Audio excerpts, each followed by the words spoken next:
Hello everyone, Patrick. In today's video, we're going to have a look at where next week's 10 days. In today's video, so it's going to take us pretty much to the end of July. Actually, we're going to go almost to the final day of the month, and we're going into a more unsettled period, most definitely now. We've lost the heat and humidity over the past couple of days. The air has gone into the west, so drawing the air in from off the Atlantic. It's cooler, fresher air mass, and that's going to be driving in areas of low pressure as well during the coming week to 10 days. I did a video yesterday, just sort of give you a bit of a heads up about there might be a little bit of uncertainty in terms of the pattern for August. Maybe a bit of doubt creeping in about where things are going in August.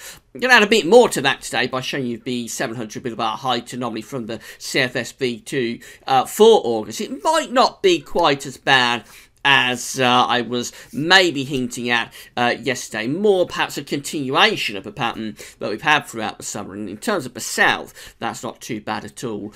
Always, of course, more unsettled up to the north. Talking about CFS V2, if you hang around right to the very end of the video, for the first time this year, I'll show you the 700 millibar height anomaly for the winter of 2017-2018 from the CFS. So that'll be right at the very end of the video. But we'll start off with some more of your lightning pictures with some fantastic storms with this heat wave the other night. So yesterday I showed you a picture from Mark Coleman, who posted his picture in the comment box at Gaz Weathervids. This is from Mark's son Alex. Again, Mark posted this for Alex in the comment box at Gaz Weathervids yesterday and asked if we could show this in the video. So this is the picture of some wonderful lightning that Alex managed to capture. I think, again, this was from the storms that occurred on Tuesday night down in the southeast, is somewhere in the London area. Very, very dramatic picture of sheet lightning there from Alex. This is from Kate Moyer. Kate emailed this to me.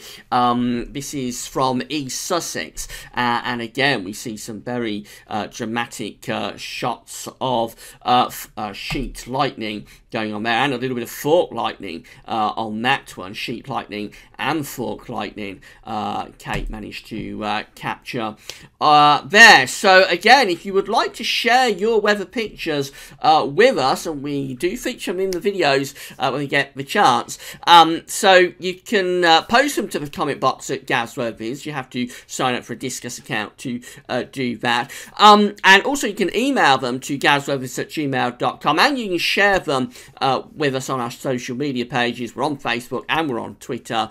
Twitter handle is Gavin Partridge. So we're always happy to feature your pictures in the vids when we have the chance. And a big thank you to Alex and to Kate for sharing those pictures with us.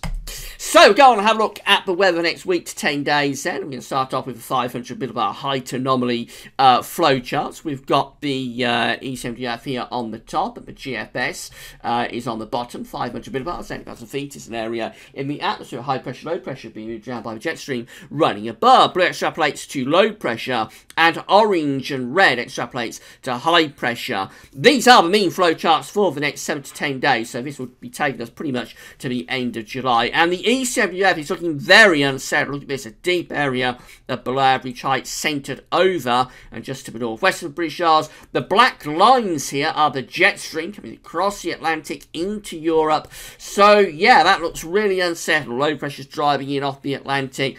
Pretty strong jet stream. We're almost on the cool side of the jet there as well. And that's not really what you want to be seeing at the end of July in the main holiday season. Unless, of course, you don't like hot weather. And if you don't like hot weather, then that's the kind of thing you want to be seeing, because it is pretty cool, and there will be some bands of rain coming in with that, if not showers. GFS is very similar, maybe not quite as bad, but that's still a pretty deep area below average height just to our northwest. We're still bringing the jet stream through the country like that. So I think we can say that the final week or so of July, it's going to be unsettled. There will be showers or longer spells of rain, and it's likely to be quite cool at times as well. These are the GFS temperature and precipitation ensembles for the next couple of weeks. Let's deal with the upper air temperatures first of all. So the red line here is the 30-year upper air temperature average. And, well, we've lost the heat, as I say. Yesterday we was up there in terms of the ensembles. Now we're down here, so we're around the 30-year average right now. In the next few hours, we're going to go a little bit cooler than average, and then it looks like essentially we keep it cooler than average really through the weekend and inside of next week. Later next week, we are lifting those temperatures up a little bit. That's around sort of Wednesday, Thursday next week, but it's associated with an area of low pressure. So it's not a heat wave, it's just an increase in the temperature, probably more generally an increase in the humidity, if anything, associated with quite a deep area of low pressure that we'll be heading in next week. I'll show you all of those charts for next week in a second.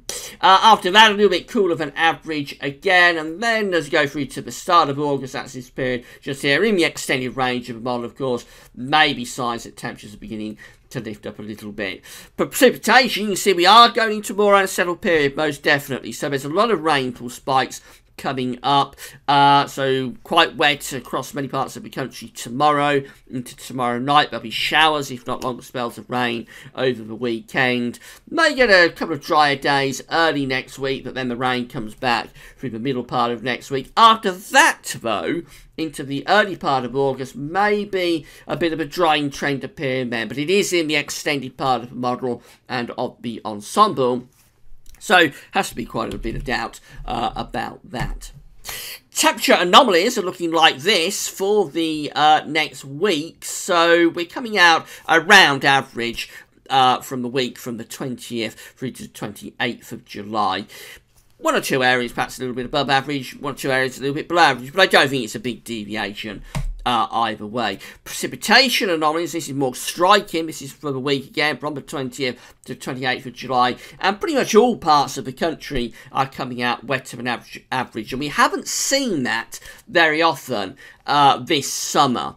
So it is most definitely going to be one of the more unsettled weeks that we've had this summer, particularly so down in the south. As I was explaining in yesterday's video, of course, the north has always been unsettled this summer. Scotland, Northern Ireland, parts of northwestern England have always been unsettled through this summer. It's never truly settled down for any length of time in the northern part of the country. In the south, it's been a very good summer up to now, with loads of dry weather.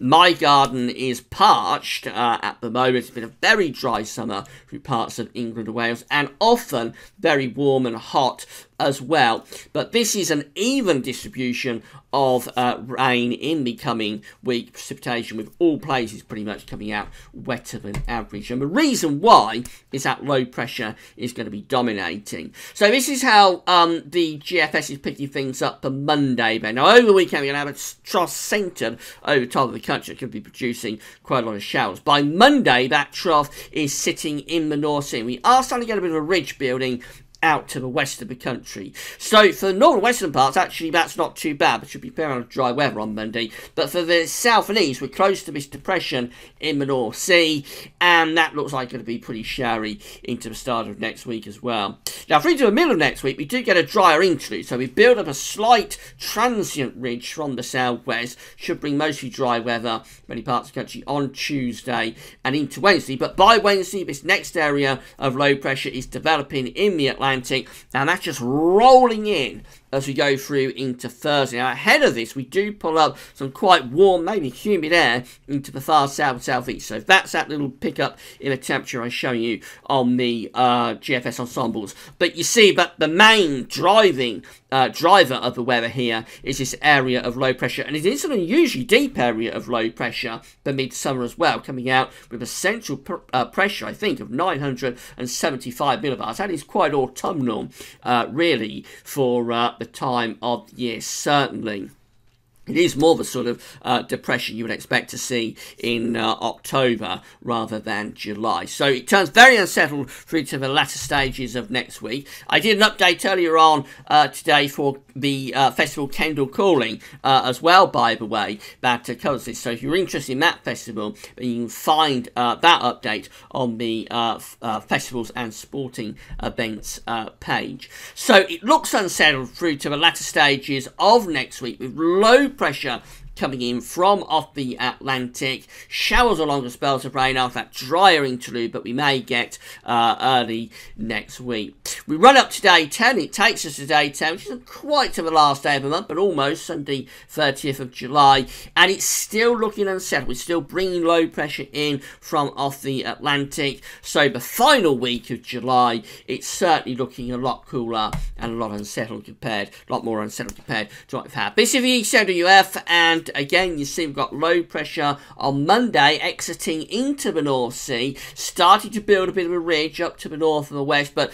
this still looks unsettled for many of us on Monday. By Tuesday, we do topple this ridge over the country, which will bring some drier conditions.